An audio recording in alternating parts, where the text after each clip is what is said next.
Olá, sejam muito bem-vindos a mais um episódio do nosso podcast. Me chamo Jorge Garcia, sou coordenador de embalde marketing e consultor jurídico da Concege. Oi, pessoal. Meu nome é Maria Eduarda, eu sou coordenadora do Inbound e também sou consultora jurídica da Concege. Bom, para esse novo episódio, nós vamos trazer a temática de troca de gestão e contamos com uma convidada ilustre, que é Marina Olivia, nossa pós-júnior. Marina, pode ficar à vontade para se apresentar. Olá, antes de tudo eu gostaria de agradecer pelo convite, fico muito honrada em participar e espero poder compartilhar. Como o Jorge disse, eu me chamo Marina, eu sou advogada formada pela UFRN e pós-júnior da Concege e também atualmente hoje eu estou como advogada orientadora de vocês, então realmente é um prazer estar aqui. Como o Jorge falou, hoje a gente vai falar sobre troca de gestão, que é um assunto muito importante, e a gente queria saber o que é uma troca de gestão. A troca de gestão é quando a gente muda a diretoria ou então os representantes legais de uma associação, de uma entidade, de uma empresa, e esse período geralmente é de um ano civil. Então, quando chega ao final desse período, a gente faz essa troca, que é uma passagem de bastão, simplesmente. Que a gente encerra um ciclo dos mandatos anteriores e inicia um novo ciclo. E como essa troca, ela costuma ser dirigida a um cartório competente, se você tiver uma assessoria jurídica ali para te ajudar, vai se tornar menos oneroso, muito mais fácil fazer essa troca, vai ter menos dor de cabeça, enfim. Por isso que tem esses benefícios, mas a troca de gestão é basicamente isso. Certo, Marina, agora que você explicou como é que funciona a troca de gestão, a gente gostaria de saber o que é preciso ser feito para que uma troca de gestão seja feita de maneira eficaz. Bom, então, eu trouxe alguns pontos para elencar, para facilitar o entendimento. E o primeiro que eu posso citar é a gestão de informações. E por que isso? Porque com a gestão de informações, você tem os documentos todos certinhos ao longo do ano. Se você armazena tudo isso, quando chegar ao final do ano para você fazer a troca, vai ser muito mais fácil. Uma outra coisa muito importante é você ter uma ideia do panorama financeiro. Porque a gestão que vai entrar, ela precisa saber como é que foi o balanço da gestão anterior. Então, se você se você repassa essas informações, vai se tornar muito mais fácil para quem está entrando. Também é importante ter o balanço das metas e dos objetivos. Ao início de todo ano, é comum que a diretoria ela estabeleça algumas metas e objetivos que ela quer alcançar até o final da sua gestão. Então, quando ela vai fazer essa troca, quando ela vai passar esse bastão, se você analisa quais foram os pontos positivos, se você conseguiu atingir suas metas, seus objetivos, se não conseguiu, por que não conseguiu, se vocês vão manter esses objetivos para o ano seguinte. Então, é importante também que tenha esse momento para analisar esses pontos e objetivos. Uma outra dica, digamos assim, né, um outro ponto de atenção é você ter um alinhamento da gestão atual e da futura. Na Concege, inclusive, tem isso que a gente chama de cogestão. Então, é muito interessante que outras empresas e associações tenham esse momento, porque você passa como foi a experiência da gestão passada para a gestão futura. E aí diz pontos para você evitar alguns erros a serem corrigidos, quais acertos você pode continuar trabalhando para enfim, que foram benéficos para a empresa. E uma outra coisa que eu gostaria de citar também é que você pode conversar com pessoas que já foram mais antigas da própria empresa, enfim. Porque mesmo que elas já não estejam mais lá, elas têm um conhecimento que pode ser muito frutífero para você. Então, alguns pontos de atenção nesse sentido que eu queria destacar seriam esses. Muito legais esses pontos. E aí, a partir disso, a gente queria saber como fazer uma troca de gestão eficiente. O primeiro ponto que me vem à mente é você analisar como é o seu estatuto, porque é no seu estatuto que vai dizer como é que deve ser feito todo esse procedimento da troca de gestão. É ele que vai dizer quórum, é ele que vai dizer como deve ser a deliberação, enfim. Ele traz tudo isso pormenorizado. Então, se você conhece seu estatuto direitinho, você vai saber com muito mais facilidade e tranquilidade como conduzir esse momento. E aí, quando você passa para a próxima etapa, depois que você já sabe de tudo isso, tem 2 documentos que são essenciais para você prestar atenção, que são o edital de convocação e a ata da Assembleia. Então, já em mãos com esses documentos, né, o edital de convocação e a ata da Assembleia, a gente passa para o próximo passo, que aí você vai precisar de mais documentos também. E aí, quais são esses documentos? O primeiro é o requerimento do presidente, ou enfim, do diretor, que vai ser dirigido ao cartório responsável. Também tem que ter a relação da diretoria e também, se tiver, dos conselhos, né? Conselho fiscal, por exemplo.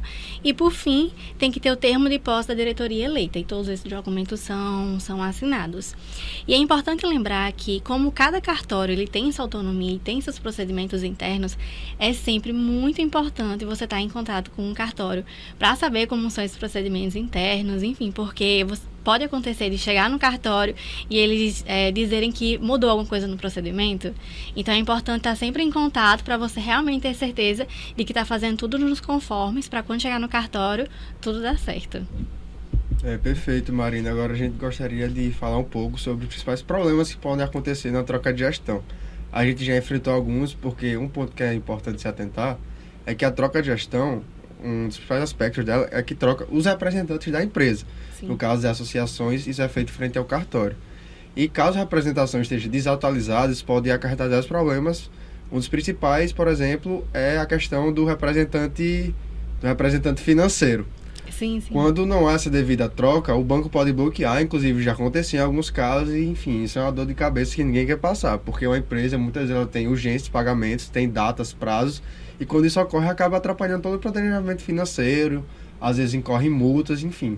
Pode ocasionar diversos problemas que, com a efetiva troca de gestão, não seriam necessários. Perfeito. E antes mesmo de tudo isso acontecer, o problema que acontece junto com o cartório, quando você executa de uma forma não perfeita, digamos assim, é justamente o cartório devolver alguns documentos e aí você vai ter que adequá-los todo novamente para as exigências do cartório. E como você disse, se você já começa errando a partir daí, lá no futuro pode vir esse bloqueio das contas, você vai gastar mais do seu tempo pessoal para poder resolver esses problemas. A gestão ela pode ser considerada ilegítima também. Alguns dos seus serviços você pode ter problema em executá-los. Enfim, são uma série de dores de cabeça, digamos assim, que podem surgir por causa dessa troca de gestão mal executada e que se você tiver alguém do seu lado auxiliando, vai ser muito mais fácil conduzir esse momento, né? Essa passagem de bastão. Perfeito. E um outro ponto também que é comum de causar problema é a questão do representante financeiro e representante legal. Porque muitas EJs, elas dividem essas funções entre presidente e vice-presidente, ou então diretor administrativo financeiro. E às vezes esses cargos ficam vacantes, porque nem sempre tem que ter alguém eleito. E quando ocorre isso, o cartório dá problema, sempre. Sim, sim. Então, isso é algo também muito importante de se atentar na elaboração do estatuto e também na troca de gestão para que não ocorra essa devolutiva do cartório.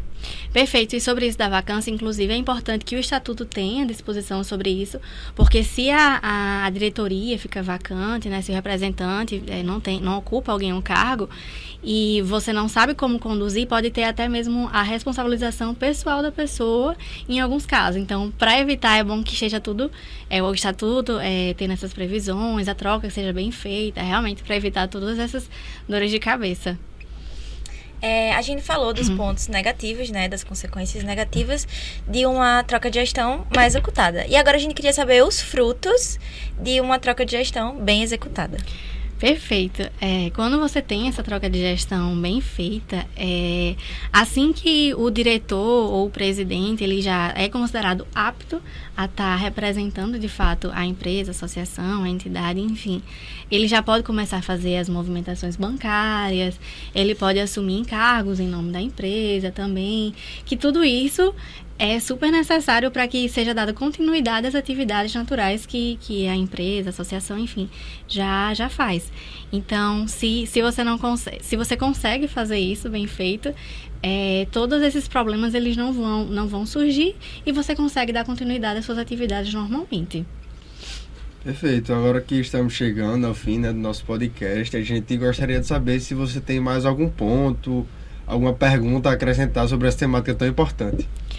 Enfim, como a gente já vinha falando, existem, né, os prós e os contras de você fazer uma troca de gestão mal executada ou então uma troca de gestão bem executada.